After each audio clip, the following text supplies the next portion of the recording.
Hai, hari ini gue mau berbagi sedikit cerita tentang makanan atau minuman khas yang paling terkenal di Tiongkok pada saat Festival Perahu Naga. Festival ini dirayakan setiap tanggal 5 bulan 5 penanggalan Imlek setiap tahunnya. Di Indonesia, perayaan ini lebih dikenal dengan istilah bahasa Hokkiannya yaitu Pechun, mendayung perahu. Hari raya ini berkaitan dengan beberapa legenda, tetapi yang paling terkenal adalah legenda Chuyuan. Chuyuan adalah seorang patriotik yang difitnah dan dipenjara, kemudian memilih menenggelamkan diri di Sungai Milwo sebagai tanda akhir hidupnya bersama dengan kematian negaranya. Beberapa makanan yang biasa disajikan pada hari ini adalah congce, pangsit ketan. Di Indonesia, makanan ini lebih dikenal dengan istilah Hokkiannya yaitu bakcang, pangsit daging. Di Tiongkok, congce dibuat dengan varian bentuk dan isian yang berbeda-beda tergantung daerahnya masing-masing. Ada yang berbentuk kubus, ada juga yang berbentuk limas. Di Tiongkok Utara, congce biasa diisi dengan kacang merah atau kurma Tiongkok. Sementara di Tiongkok Selatan, isian congce biasanya berupa kuning telur asin dan daging babi. Teh telur. Di Provinsi Jiangxi, Tiongkok Tengah, orang biasa membuat dan memakan telur rebus dengan teh. Ini merupakan tradisi kuno. Di beberapa daerah, telur dimasukkan ke dalam kantong jaring. Menggantung telur di leher anak-anak dipercaya dapat membawa keberuntungan. Makanan ini konon merupakan cikal bakal masakan telur pindang yang ada di Nusantara. Chien Tui atau bola wijen goreng adalah kue goreng tradisional Tiongkok yang terbuat dari gandum dan tepung beras ketan yang dibentuk menjadi bulat.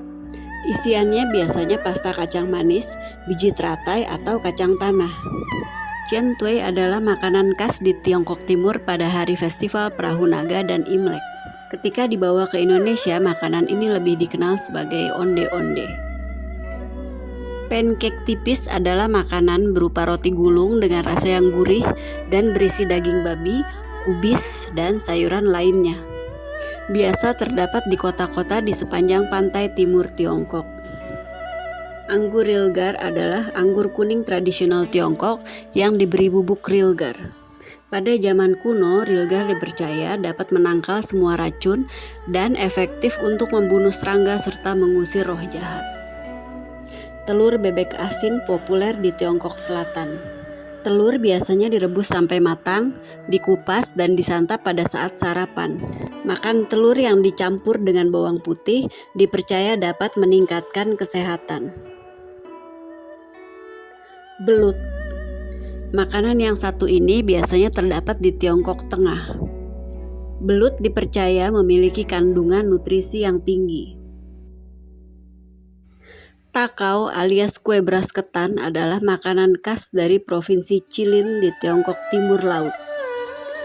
Kue ini dikukus dengan ramuan daun baru Cina yang berkhasiat untuk mencegah penyakit. Yang terakhir adalah kue beras ketan 5 warna. Tapi gambarnya yang di sini cuma ilustrasi aja ya guys, karena gue nggak punya gambar aslinya. Kue ini terdiri dari 5 warna yang berbeda yaitu merah, kuning, hitam, putih, dan ungu. Kelima warna tersebut melambangkan panen emas tahun ini atau harapan supaya banyak hoki. Kue ini merupakan makanan khas dari daerah otonomi Guangxi Zhuang. Sekian dulu cerita kali ini, jangan lupa baca cerita selengkapnya di ceritapecinan.com. Bye bye.